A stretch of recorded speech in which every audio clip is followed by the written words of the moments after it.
Olá, você está no Mais Elas, o podcast que celebra mulheres, mulheres que fazem acontecer, mulheres independentes, mulheres empreendedoras, mulheres que já foram no fundo do poço, depois se ergueram. Então, vem comigo, eu sou Joana Balaguer e eu aqui, sempre de vocês, somos sempre Mais Elas. E eu não posso deixar de agradecer aqui hoje o podcast, ele é gravado no estúdio da SP Rio Mais, então muito obrigada. E eu quero chamar aqui a minha convidada de hoje. A minha convidada, ela é uma empreendedora, só que ela não é com alegria que eu falo isso, tá? Mas ela foi no fundo do poço. Ela foi no fundo do poço e eu nem sei quão fundo é esse poço que ela chegou, porque eu nunca passei por isso e nem consigo imaginar essa dor. Mas ela se superou e ela se reergueu. Sabe quando a gente fala que no fundo do poço tem uma mola que te joga pra cima? Jogou. E hoje ela é responsável de dar autoconfiança, trazer de volta a autoconfiança para as mulheres e deixar aquela pelezinha opaca uma verdadeira pele de estrela. Rafa, prazer aqui com a gente. Obrigada pelo convite, Jô. Me sinto lisonjeada por estar aqui hoje. Ai, olha, eu falo da sua história aqui, eu já me arrepio inteira, fico toda arrepiada, que é uma história tão linda que a gente estava falando aqui antes. A Rafa já me contou essa história, mas eu falei, ela não pode guardar só para mim. As pessoas, as mulheres têm que saber essa história, porque às vezes a gente acorda num dia não tão bom e a gente acha que é o fim do mundo. É verdade. Quando realmente, assim, você teve esse fim do mundo pra você. Enfim, vamos por parte, tem muita coisa pra falar. Rafa morou muitos anos aonde, Rafa? No Japão. Conta essa história pra gente do Japão. 14 anos. Eu fui muito menina, né? Eu fui pra ficar 2 anos e eu gostei, fui ficando. E lá eu conheci uma pessoa, namorei, casei, fomos construindo a vida juntos. Eu fui em 2004 para o Japão. Nossa. E em 2006 eu engravidei. Em 2007 eu tive o Cauã. Ele não foi planejado, mas foi o amor da minha vida. A melhor coisa que eu já fiz na minha vida foi o Cauã. Eu falo que é um ser tão especial que ele veio e foi muito rápido, mas veio alegrar a sua vida. É verdade. E nós estávamos no Japão a trabalho, né? E com 4 anos nós pretendíamos voltar para o Brasil para que o Cauã estudasse e tivesse uma educação brasileira.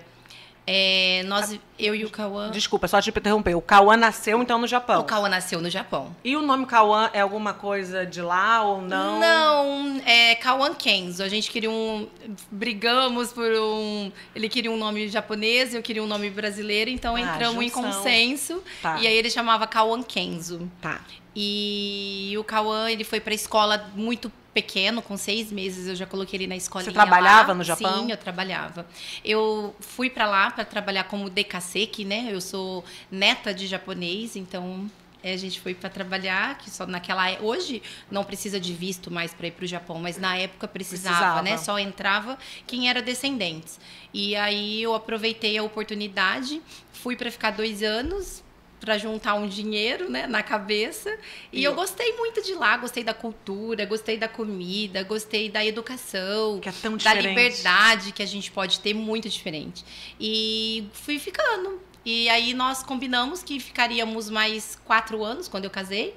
Só que daí a vida tudo mudou. Eu engravidei, só que daí quando eu engravidei eu não quis mais trabalhar em uma fábrica. Porque você trabalhava, isso que eu ia falar, que você trabalhava? Eu trabalhava em componentes eletrônicos. Eles chama Murata, é muito famosa. Nada a ver. Elas fazem peças para a Apple, muito famosa também. E condensadores, né, que fazem. E quando o Cauã... eu engravidei, a fábrica mexe com muita química, essas coisas, então eu decidi sair. E aí eu já tinha o sangue do empreendedor na veia. E aí eu fui vender roupas brasileiras. Foi se virar. Fui me virar. O brasileiro, ele se vira. Isso, é. Mais fora do Brasil. É verdade. E o negócio deu tão certo, eu vendendo as coisas em casa, tudo, que chegou o Cauã, eu tava pra ter neném e a minha casa tinha virado uma loja. E foi aí que eu tive a ideia de abrir uma loja. Eu fui a primeira brasileira a ter uma loja dentro de um shopping japonês. Não, você é empreendedora mesmo. Aí eu tive uma loja dentro desse shopping E o Cauã praticamente foi criado dentro Dentro do shopping. Dentro do shopping. E aí, quando ele tinha 6 meses, eu coloquei ele na escolinha. E aí, só que a loja foi super bem. A minha mãe mandava coisas daqui. Eu achei importadoras que vendiam lá. Deu super certo. Só que daí veio uma crise em 2009. E aí, a Murata, na época, deveria ter uns 1.500 brasileiros. E eles iam mandar todos embora e ia ficar com mais ou menos 10. E na cabeça do meu ex-marido, ele achava que ele ia ser mandado embora. E aí ele falou, fecha a loja que nós vamos embora pro Brasil. Tá bom, fechamos a loja e ele ficou entre os 10 escolhidos. Ele não foi mandado embora. Mas vocês já estavam alinhados pro Brasil? Sim. Aí eu pensei, e agora? O que eu vou fazer? E o Cauã era pequenininho e eu tinha aquela necessidade de ajudar no dever de casa, né? De ajudar a trazer o dinheiro para casa. Claro. E aí eu pensei, bom, todo mundo come. E aí os brasileiros que ficaram desempregados, o governo ajudou, pagando metade do salário. E ainda deram seguro-desemprego e um monte de outras mordomias. E os brasileiros ficavam fazendo churrasco. Aí eu tive a ideia de cozinhar e vender comidas para eles. Ai, meu Deus, só que já tinha outros business. E aí o meu ex-marido não botava fé em mim e disse assim, Rafa, você não cozinha bem, como que você vai vender comida? Ele falava que você não cozinhava bem, nossa, nunca mais ia fazer comida. Aí eu peguei e falei, tá bom, você vai ver. Pois um dia eu peguei, sem ele saber, comecei a fazer porçõezinhas, lasanha, carne, um monte de outras coisas. E coloquei no carro. E fui vender nesse pessoal que ficava jogando baralho à noite nos apartamentos, porque eles ficavam, não tinha nada pra fazer. E você falava em japonês? Falava japonês? Falava já. E aí eu peguei e comecei a vender comida. Enfim, resumindo, eu tive uma marmitaria. Eu vendia em média de 130 marmitas. Eu acordava às 3 da manhã, eu cozinhava fresquinho para quem trabalhava à noite, que saía de manhã. E depois eu levava o Cauã na escola, tudo. Vida voltava de mãe. E cozinhava para quem trabalhava de dia, que saía à noite. Daí à tarde eu buscava a Cauã na escola, dava um banho, brincava um pouco e saía para entregar as marmitas ainda. Foi bem. Mas eu me descobri ali. Não, mas é bom que você vê que você sabe fazer várias coisas, né? Não é aquela pessoa que fez colégio, faculdade, só sei fazer aquilo. E acho que você sabe disso, quando a gente tá fora do Brasil, a gente se vira, né? Se vira. Com qualquer coisa. A cabeça faz assim, ela abre. Ela abre. E parece que, não deu certo nisso, vou fazer aquilo. A gente fica aqui um pouco engessado. Um pouco engessado. E aí, só que a gente tinha, né, programado que quando o Cauã fizesse 4 anos, a gente voltaria pro Brasil. E quando a gente quando o Cauã completou 4 anos, eu vim pro Brasil com ele, só eu e ele, para apresentar para nossa família, para ver se ele ia gostar do Brasil. Ele era um brasileiro nato. Sem nunca ter vindo. Sem nunca ter vindo. Amou o Brasil. Já tava no sangue. Amava pão com mortadela. E amou. E chegou aqui, ele tinha muita infecção de garganta. E aí eu decidi fazer um check-up no Cauã. Porém, ele não teve nada, ele não tinha nada. Passamos alguns meses aqui, voltamos para o Japão para buscar a nossa mudança. E ficaram aqui organizando. Isso. E aí a gente voltou para lá para organizar e a família inteira voltar depois de alguns meses. E aí foi a fatalidade que a gente descobriu que o Cauã tinha um câncer e era um câncer muito raro, chama neuroblastoma. Nossa. É um câncer que dá na suprarrenal, dá em crianças abaixo de 4 anos e mais em meninos de pele branca. E aí começou a guerra. Mas você descobriu no Japão, então? No Japão. E aí, quando você tem a informação que o seu filho único está com câncer, o mundo cai? O mundo cai. Na hora eu comecei a mandar o médico calar a boca e ele falando, e eu mandava ele calar a boca. A hora que eu vi, eu já estava tampando a boca do médico, porque ele não parava de falar. E ele deu a notícia de uma maneira muito rude. E era um hospital que eu não gostava lá. E eu me lembro que eu já estava quase avançando no médico, porque eu mandava ele ficar quieto. O meu ex-marido não estava entendendo muito o que ele estava falando, que termos médicos ele não entendia. E eu comecei a gritar, e aí ele só pedia para eu parar, porque o Cauã estava ali. E aí eu pedi para parar, que eu queria sair daquele hospital, e aí eu fui para um outro hospital, que foi o hospital que a gente decidiu que a gente ia fazer o tratamento. O Japão era o 3º melhor país para se tratar essa doença. Primeiro era a Alemanha, segundo Estados Unidos e terceiro era o Japão. E Brasil estava em 5º, então eu decidi ficar lá. Okay. Nós decidimos, né? Ficar lá e E aí você foi no fundo do poço e falou, meu Deus, não foi nem no fundo do poço, você levou aquele baque. Aquele baque, mas ao mesmo tempo vamos acordar. Tem que segurar a peteca. Exatamente, porque eu queria mostrar pro Cauã que ia ser tudo leve, né? E a criança, ela tem uma leveza, né? Eu acho que a ingenuidade, não tem a noção. E ele, graças a Deus, ele levou tudo muito bem. E aí nossa vida mudou, a gente foi morar dentro de um hospital, porque lá não é igual aqui que faz quimioterapia e vai para casa. Nós moramos dentro desse hospital, mas era um hospital muito bem equipado. A gente tinha um quarto só para nós, tinha lavanderia para mim, para eu precisar lavar roupa. E embaixo tem até mercado no hospital. Então, assim, eu não posso dizer que foi sofrido. Sofrido né? Mas a gente teve conforto. Na sofrência, vocês tiveram uma sorte de ter esse apoio, né? Esse apoio. E quanto tempo durou esse tratamento? 2 anos e meio. 2 anos e meio. E aí o Cauã, ele ia pra escola, porque dentro dos hospitais tem escola. Então, ele tinha que estudar, né? E eu tinha um tempo muito ocioso. Então, eu sempre falo que o que eu sou hoje, a minha profissão, eu devo à situação que eu passei. Eu não consigo ser revoltada pelo câncer, porque se não fosse o câncer, eu não seria a profissional que eu sou hoje. Como o Cauã tinha esse tempo ocioso, eu fui estudar estética.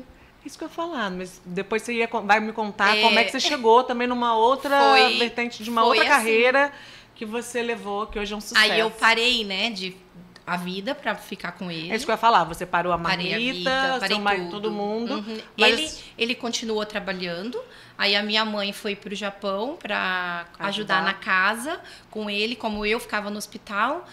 O governo lá, ele é muito bom, né? Então, ele ajuda, ele te dá ainda uma mesada para você parar a vida, para você cuidar do seu filho no hospital. Ok. E aí veio a oportunidade de eu fazer estética, de eu estudar estética, mas eu fiz para ocupar o tempo, para eu não enlouquecer. Porque, certeza. assim, como eu soube que era uma doença muito rara e difícil de cura, e eu só queria procurar a cura, procurar, e eu tava já enlouquecendo. Então, assim, eu comecei a fazer a estética meio que para se ocupar. Para se ocupar, exatamente. E aí foi onde eu comecei tudo. O Cauã tirou de letra o tratamento dele. Parecia que estava injetando vitaminas quando entrava a quimioterapia. Que criança, né? Foi muito leve. E tinha dias que eram complicados, né? Dias que vomitava, dias que estava enjoado e só queria eu. E eu sempre fui uma mãe muito apaixonada. Então, eu não deixava ninguém relar no Cauã, e nem ele. Então, tipo assim, eu fiz até um cursinho rápido para aprender a lidar com os curativos dele. Porque eu que fazia. E ali eu realmente parei a vida. Porque eu acordava cedo, ficava o dia inteiro pro Cauã. Ele não deixava eu sair do quarto para poder fazer uma compra ou para tomar banho. Eu ia tomar banho tipo 11 da noite, na hora que dava, na hora que ele dormia. É engraçado você falar esse seu ponto de vista de eu parei a vida para cuidar dele, esses 2 anos e meio. E eu, enquanto ouvinte, enquanto mãe, eu penso, não, foram os 2 anos e meio que você deve ter ficado mais próximo do seu filho. Mais próximo. Se ele tivesse, né, vivo e tudo... No dia a dia, vai trabalhar, tudo. Você teve 2 anos e meio ali de uma qualidade com ele, de estar você e ele muito, muito boa. Sim. Então, assim, no meu ponto de vista, você não perdeu. Não. Você foi ouro aqueles 2 anos e meio. Eu também sou muito agradecida a Deus, primeiramente por isso. Porque eu falo assim, o câncer me proporcionou viver esse tempo com o Cauã, assim, juntinho, grudadinho, que jamais, como a gente trabalhava 12 horas lá, nunca eu ia ter ele esse com 6 meses foi para escolinha. Então, a gente tem que ver as coisas ruins, né? As coisas boas nas situações ruins. Com certeza, porque isso, para mim, foi muito bom ter esse tempo com ele. E aí, o tempo foi passando, ele se curou. Ele se curou, ele fez um autotransplante, depois ele fez uma cirurgia de 14 horas para retirada do tumor. E já ele perdeu um rim, ia perder o baço. Porém, ele foi tão bem lá dentro, a cirurgia, tudo, que manteve o baço, mas ele perdeu o rim. Ele saiu da cirurgia de 14 horas rindo, falando, e eu tava chorando, eu tinha prometido... Nós fazíamos uma troca. O Cauã, ele funcionava bem, assim. A gente como ele tirava sangue, fazia coisas doloridas, eu dava algum brinquedo. A gente tinha brinquedinhos baratinhos. Sim, e a gente sempre fazia essa troca. E na cirurgia, ele pediu um brinquedo que era do momento, né, dos heróis lá, e era um lançamento. E eu falei pra ele que enquanto ele fosse pra cirurgia, mamãe ia comprar. Só que eu fiquei na sala, na porta da cirurgia, orando, pedindo pra Deus, né? Querendo comprar saúde. Exato, comprar saúde. E como ele ia pra UTI, eu tinha mais outros dias. Só que ele não foi pra UTI. 3 horas da manhã, vem a equipe inteira ao redor da maca com esse menino rindo. E quando eu vi ele, a primeira coisa que ele olhou pra mim, você não comprou o meu presente, né? Aí ele virou pro anestesista e falou assim, ela ficou chorando na porta da... Já conhecia direitinho a mãe, mas... Já, ele era muito especial. Às vezes eu saía pro banheiro pra chorar e voltava e ele falava assim, você foi chorar, né? Aí ele falava assim, não chora não, eu vou ficar bem. Então, assim, o Cauã me ensinou muito. É nesses momentos de perda, assim... claro, né, quando pai, mãe, eu também perdi meu pai esse ano... Mas, assim, filho, eu imagino, né? Porque, né, a lei da vida. Mas, quando meu pai morreu, que eu também fiquei 3 semanas com ele no hospital também, o dia inteiro, do lado dele.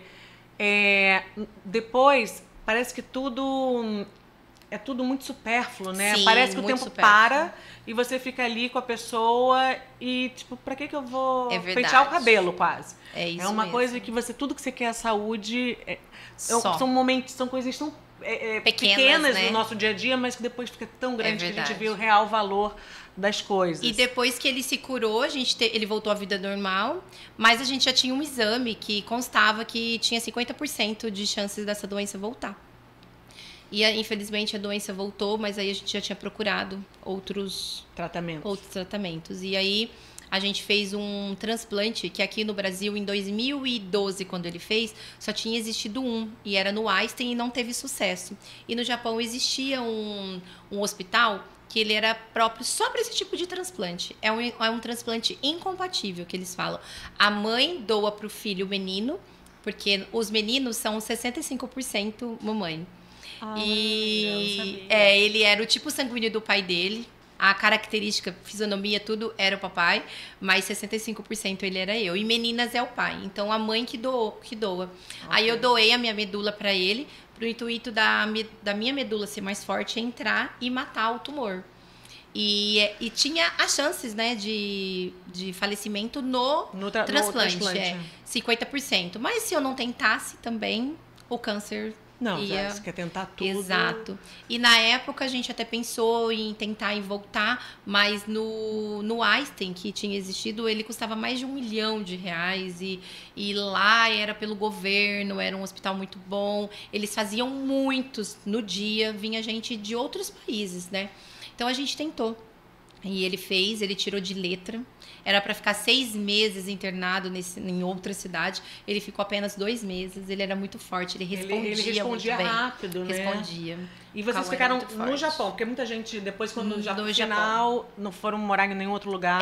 No entanto, no Japão. Aí, no final, que a gente descobriu um outro tratamento na Alemanha. Que eles estavam pesquisando tudo e mais alguma coisa. Tudo. Mas a gente fez tudo...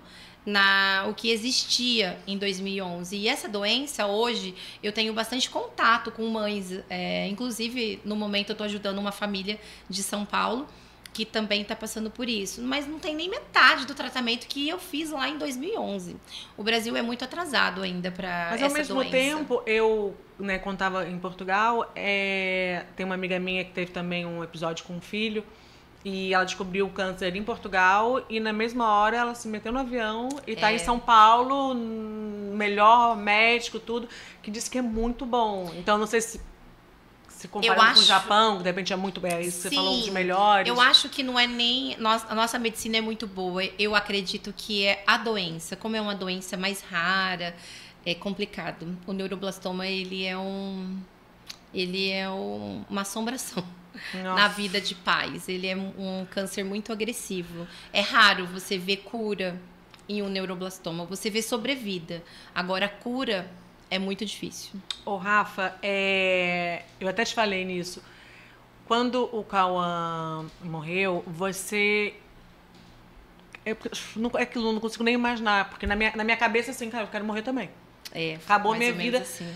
O que passou? Tipo, eu quero morrer também, mas Olha, você tinha seu marido, ao mesmo tempo, eu já ouvi várias pessoas falando que depois de um baque desse, não dá pra ficar mais com o marido, rola o divórcio. Foi o que aconteceu. Porque, sei, Eu era tão apaixonada pelo meu filho, ô Jô, que eu era aquela mãe que eu ia 3 vezes na noite pra cobrir e ver se ele tava respirando. E depois que ele se curou, que ele foi pra casa, eu ia 10 vezes. Até teve um dia num café da manhã que ele falou assim: "Você sabia que você atrapalha meu sono?"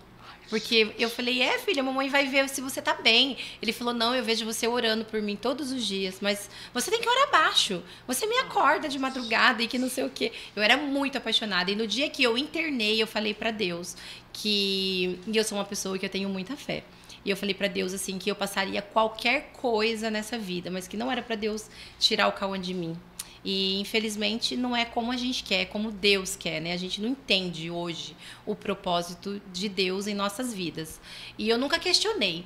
Mas, ao decorrer do tempo, do tratamento, as coisas começam a ficar tão sofridas que o Cauã, ele era uma criança muito feliz. Ele fazia natação, ele fazia kumon, ele tinha uma vida muito ativa. E aí ele foi deixando. E o último aniversário do Cauã, ele já não estava andando, ele estava na cadeira de roda. Ah, isso não é vida. E eu tenho foto dele que ele tá sempre nas fotinhas, ele não ria. Quase que já não estava aqui, né? E aí eu perguntei pra ele por que ele tava com aquela carinha nos aniversários, na foto do aniversário, e ele disse assim, porque todos os meus amigos estavam correndo. E eu não podia. Então, foi uma coisa que Deus foi me preparando. Eu falo que em tudo eu vejo as mãos de Deus. Deus me deu 2 anos e meio para eu aproveitar o Cauã, para eu curtir, para eu ter ali todos os momentos, para eu aprender. Hoje eu sou uma outra pessoa, acredito muito melhor, né? E você, tudo bem que já se passaram o quê? 13, 12 anos? 12 anos. Hoje você consegue falar? Consigo. Eu sempre consegui falar muito bem. E aí, quando estava no final já, que quando o câncer espalhou, aí foi pro fígado, e aí ele sofreu um pouquinho, porque o fígado judia, né? Cria água e ficou com aquela barriguinha e tal. E a médica falou pra mim assim, eu vejo tudo, a médica foi uma mãe, né? Eu vejo tudo que você faz, só que você tá correndo atrás da cura. Agora aproveita e vai dar qualidade de vida. Aí foi aonde eu comecei a realizar sonhos do Cauã. Ah, o cachorro, o chihuahua branco. O sonho dele era um bebê. E aí sempre eu trocava. O que você quer pra você voltar a comer? Aí ele, um bebê. Aí um bebê não tem como a mamãe te dar agora, mamãe, né? Sempre foi o irmão que ele queria. E uma outra coisa, um chihuahua branco. E aí eu rodei aquele Japão, mas eu cheguei com um chihuahua branco. E aí, quando o Bolt apareceu, ele que escolheu o nome. O Bolt prolongou, era para ele falecer naquela semana. O Bolt ainda deixou ele feliz, ele ficou mais 3 meses com a gente. E nisso eu ainda consegui realizar. A gente montou uma UTI em casa praticamente. Ele foi para casa, na sala, a gente colocou os aparelhos lá. E depois a gente levou ele para uma ilha que chama Okinawa, no Japão. Ele realizou nadar com os golfinhos. Ai, gente. A médica foi junto, o enfermeiro dele. Então a gente conseguiu dar qualidade de vida. Então, assim, quando ele morreu, eu confesso que o meu mundo caiu, com certeza, né? Só que eu tinha aquela coisa de Mulher Maravilha. Eu achava que o Daniel, o pai do Cauã, ele não fosse suportar. Eu na minha cabeça, ele era mais fraco, não sei, de sentimento, tá? Eu quis dizer. E aí eu me fiz forte para poder ajudar o Daniel, que eu achava que ele não fosse suportar. Que ele era muito quieto, ele não demonstrava muito. E nós ficamos muito unidos, né? Nessa hora, tudo, resolvemos tudo. O Cauã faleceu 5 da tarde e eu resolvi que eu queria dar um banho nele. Eu dei um banho, eu que fui escolher as flores, eu que escolhi o lugar e a gente fez tudo juntos. E foi um velório, assim, lindo. Eu não fiz nada triste. Todo mundo chegou e pensou que era festa de aniversário. Falei, o Cauã era uma criança alegre. Todo mundo conhecia por conta da loja. Então, todo mundo conhecia. Com você. Então, assim, veio a fábrica inteira. No entanto, que o chefe do meu ex-marido ligou e falou assim, olha, coloca na internet que vai fazer 2 cultos, porque todo mundo quer ir embora. Senão a fábrica ia fechar. E nós fizemos. Foi pessoas que eu nem conhecia no velório. E eu me mantive firme. Eu não vivi o luto. E aí, juntos, a gente já se mudou de casa, porque eu não conseguiria ficar na casa. A gente mudou a vida. A gente tentou se manter junto, a gente foi fazer viagens, porque a vida inteira, eu e o Daniel, a gente só trabalhou para guardar, para usufruir aqui. E esse dinheiro todo, você conseguiu plano de saúde ou o seu dinheiro? Sim, tipo... no Japão você não fica sem um plano de saúde, né? Lá você é obrigada a ter um plano de saúde. Mas quando você quer tratamento... Mas mesmo assim, você acaba, faz tipo dinheiro, vai tudo... Exatamente. Mas a gente teve muito ajuda dos brasileiros. Olha, eu tenho muito, eu vou morrer e não vou pagar o que aqueles brasileiros que nem nos conheciam faziam rifas, eles doavam dinheiros dele. No velório, eu recebendo o envelope e eu achando que era cartinha. E aí depois o Daniel, eu falei, ele falou, o que você tá fazendo com os envelopes? Tá tudo ali, né? Eu vou ficar abrindo envelope aí nessa hora, né? Pensei. Era tudo dinheiro. E era o dinheiro. E aí teve um querido que ele deu, e eu sei, né, quanto que é o salário da fábrica. Ele deu o salário dele inteiro. Ai, gente. A gente foi até tentar falar e ele falou, isso é o aceitou. mínimo que a gente pode fazer por vocês. Então, assim, aqueles brasileiros, gente... Brasileiro pode ter todos os defeitos do mundo. Brasileiro é um povo maravilhoso. Como eles foram maravilhosos. Eu tenho pessoas ainda que eu falo de lá, que eu vejo, eu falo assim, gente, eu vou morrer e não vou pagar o que essa pessoa fez por mim, porque nos ajudou muito, né? Com certeza. E foi o que nos ajudou. Essa ajuda aí foi muito bem-vinda, porque deve ser como Portugal. Se você não trabalha, é diferente daqui, né? Então, só o Daniel trabalhando não sustentava tudo aquilo. Claro. E era muito gasto, né? Ô, Rafa, eu tô assim, eu poderia ficar falando com você até amanhã, mas a gente ainda nem chegou. A história é muito, muito maravilhosa. Vamos lá. Japão, Cauã. Casamento terminou, né? Você disse. Sim, a gente tentou ficar lá ainda um tempo, mas o Daniel, ele é filho único da mãe dele e ela adoeceu. E aí nós voltamos para cuidar dela. Como a gente tinha perdido tudo, nós fomos morar com os pais. E infelizmente não deu certo. O Daniel estava na casa dele confortável, mas eu não estava. E aí teve algumas coisas que aconteceram entre a família. Acabou... e que a gente prometeu que nos ajudaria. E no fim, resumindo, não deu certo, mas o Daniel estava na casa dele e eu não me sentia confortável. Eu queria sair de lá, mas o Daniel tinha medo da gente não conseguir levar a vida e ele gostaria de estudar para fazer concurso público.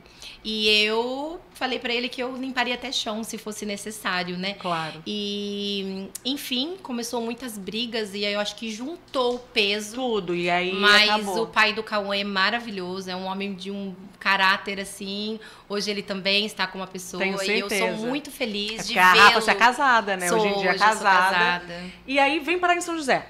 Então, eles são de Mogi, né? Aí eu morava em Mogi. Eu vim pra São José pra fazer um curso com o Gils Quitanilha, né? Que não sei se eu te falei, de maquiagem. Eu estava fazendo esse curso e aí que a Paty tava também. Também me indicou. Aí a Paty trabalhava no Forma e a Paty falou assim... Eu tava chorando, eu falei, Paty, eu vou me separar. Ela falou, como assim você vai se separar? Aí eu falei, eu preciso de um trabalho, senão eu vou ter que voltar pro Japão. Ela falou, não, eu vou te colocar no Forma. Te colocou num cabeleireiro. Me colocou no salão que tinha lá na Rio Branco, que fechou. Era um salão gigante, que muitas noivas. Aí eu entrei lá como depiladora e maquiadora. Já fez tudo, Rafa. Porque como eu tava fazendo o curso de maquiagem, eu entrei meio que pra ajudar nas maquiagens, porque era um salão tão grande que tinha biomédica, esteticista, tudo. Já não existe mais. Não existe mais. E não tinha espaço pra mim lá dentro.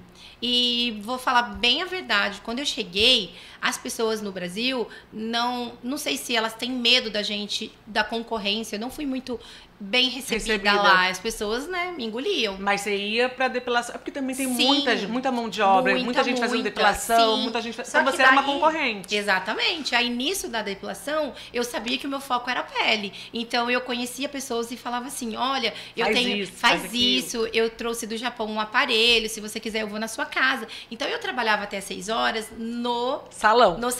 Depois das 6, eu ia pro Urbanova, dava de presente a sessão para as pessoas espetáculo, mas é um marketing maravilhoso. Conhecia, né? Aí quem conhecia e gostava ia fechando. E aí, às vezes, eu trabalhava até 11h30, meia-noite.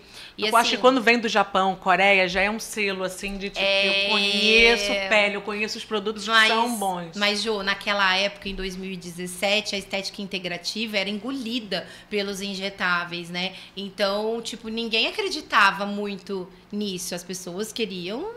que a moda era isso, pausa, né? para. Rafa já fez milhões de coisas, como vocês podem ver, só que hoje, fala... Hoje eu trabalho... Do queridinho de alguns anos já, né? Não é do momento. Eu trabalho com a estética integrativa e fazem 2 anos que eu fiz o meu método que chama Pele de Estrela. Então, hoje eu tenho um método feito por mim mesmo. Então, mas veio lá... Você faz o produtinho todo, o creme, toda a fórmula. Dos produtos, isso. Dos produtos, eu trouxe algumas fórmulas do Japão. E aí... junto com um laboratório, com uma farmacêutica, nós elaboramos juntos. A gente transformou os produtos para uma pele brasileira. Ok. E aí, nisso, a gente lançou. Então, Pele de Estrela é um método de programa de rejuvenescimento para acne e também tem os produtos de skincare que chama Pele de Estrela, que faz parte do programa. Não, eu tava falando, né, que me perguntaram, mas como é que você conheceu a Rafa? Eu falei, gente, eu em Portugal fiz uma curadoria, que eu precisava cuidar da minha pele e tudo. E tava assim, lá em Portugal a gente já tava namorando, né, Rafa? Já mandava mensagem. Eu, Rafa, porque eu via todo mundo as peles maravilhosas e tal. Eu falei, não, tem que ter a pele de estrela. E a gente tá tratando, né? A gente tá cuidando. Sim. E de uma maneira mais natural, né? Não, e o espaço é todo gostoso.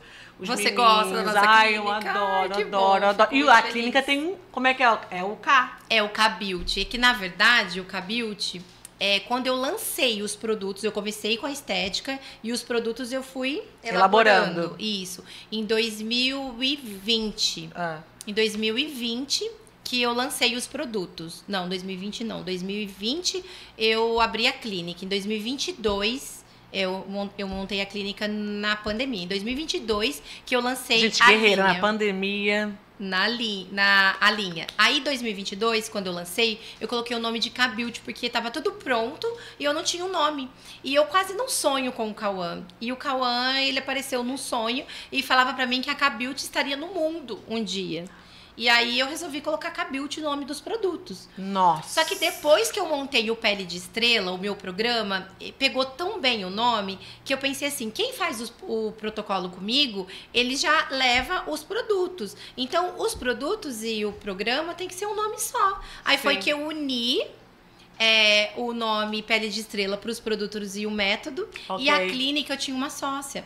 E quando que ela era podóloga. E aí quando eu comprei a clínica toda e ficou só para mim, eu falei, agora eu vou mudar o nome. Então eu decidi colocar o nome da clínica de K-Beauty, estética facial. E o protocolo. E os produtos de pele de estrela. Nossa, sensacional. Mas agora sim, a gente já tá no limite. Você precisa contar a história do girassol.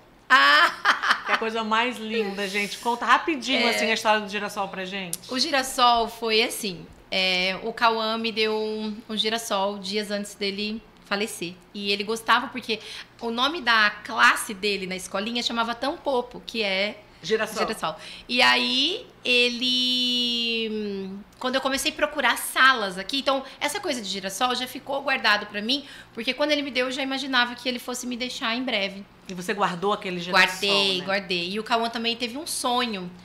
O Cauã já não levantava mais da cama e um dia ele acordou sentado e me assustou e falou que tinha tido um sonho com Jesus Cristo e tinha ido ao céu e não sei o quê. E comecei a me apavorar e chorar. E ele falava assim, para de chorar, mamãe. Eu voltei.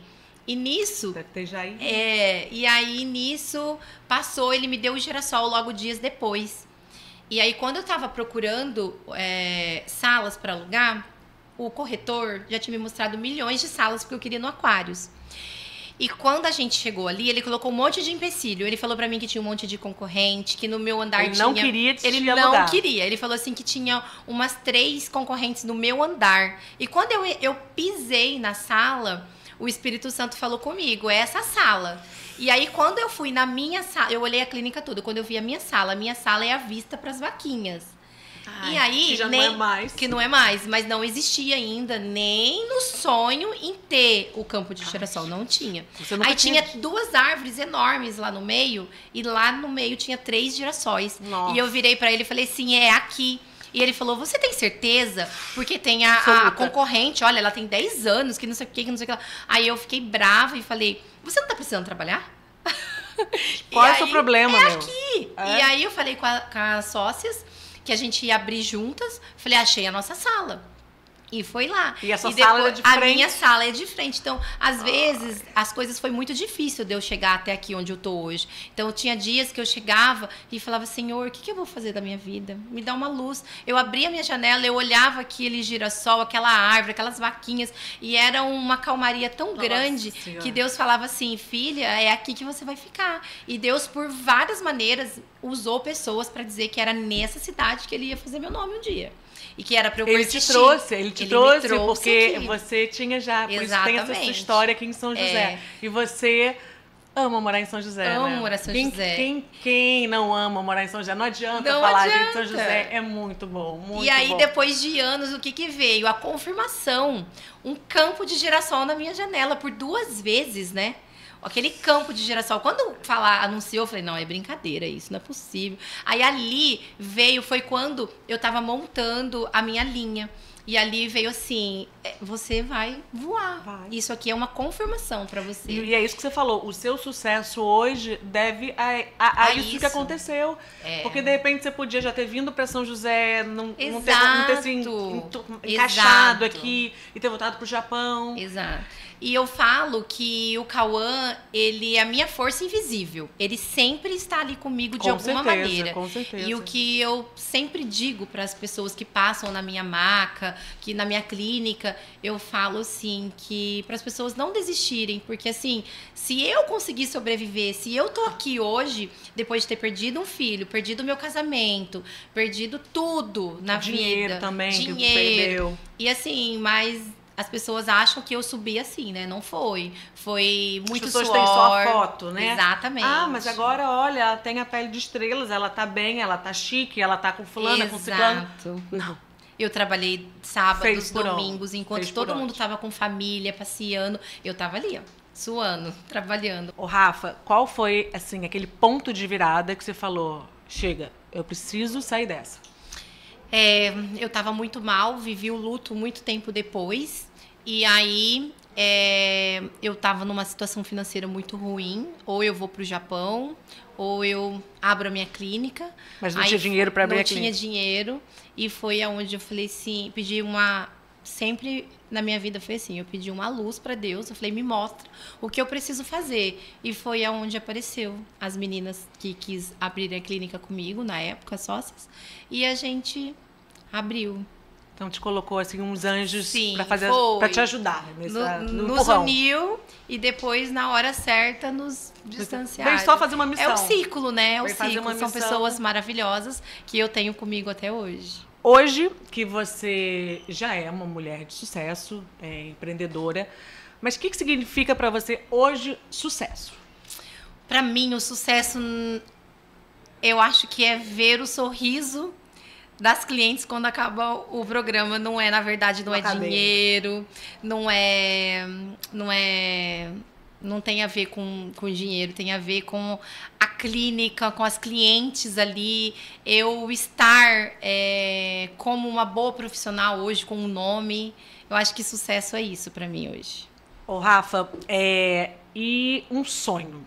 Tipo, hoje você já tem a sua clínica, já tá assim, redondinho, tipo, já tá casada, já não vai mais ter filho, já tem sua cachorrinha. Tenho a Maria. A Maria.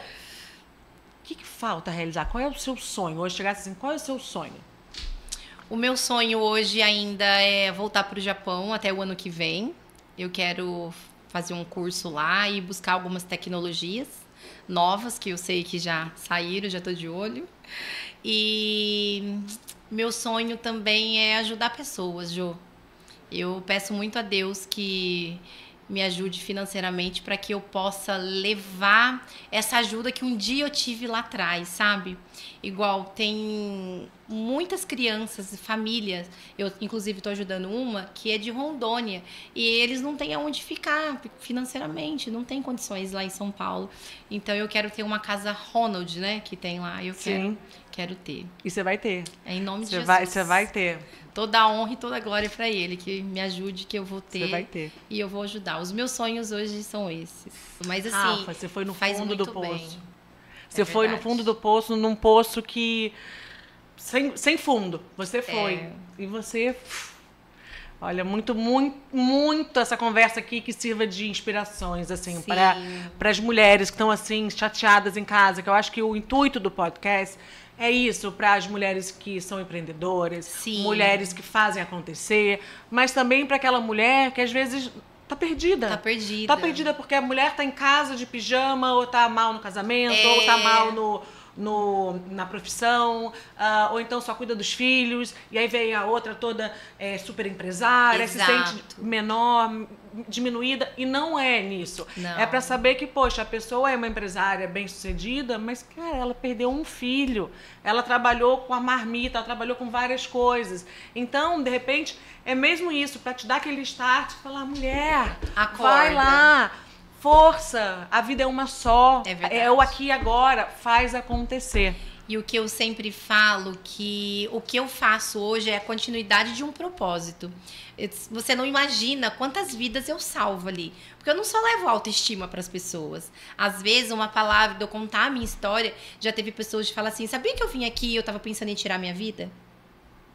Então, eu acho que a gente tem um propósito em tudo que a gente faz. Então, com certeza. Eu sou muito agradecida a Deus, até por ter passado o câncer, entendeu? Com o Cauã, porque isso me mudou, me fez ver a vida de uma outra maneira. E assim, não me faço de vítima, não sou vítima.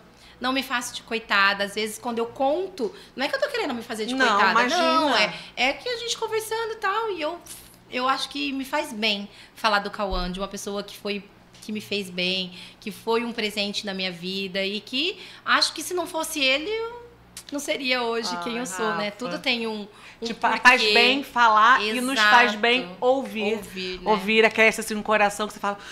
Ai, tipo, daquele assim, ainda bem que não foi comigo, mas se for comigo, daquela... Sim. E às vezes a vida de mãe é tão cansativa que às vezes a gente, fica quieto, dá uns gritos. Eu sou um pouco dessa. E aí, a hora que as pessoas já me agradeceram e, Rafa, depois da sua história, calma, filho, fala, eu vou te ouvir. Mas porque a vida de mãe não é fácil, né? Não é fácil. E aí, quando é mãe, empresária, Exato. Dona de casa, é tudo...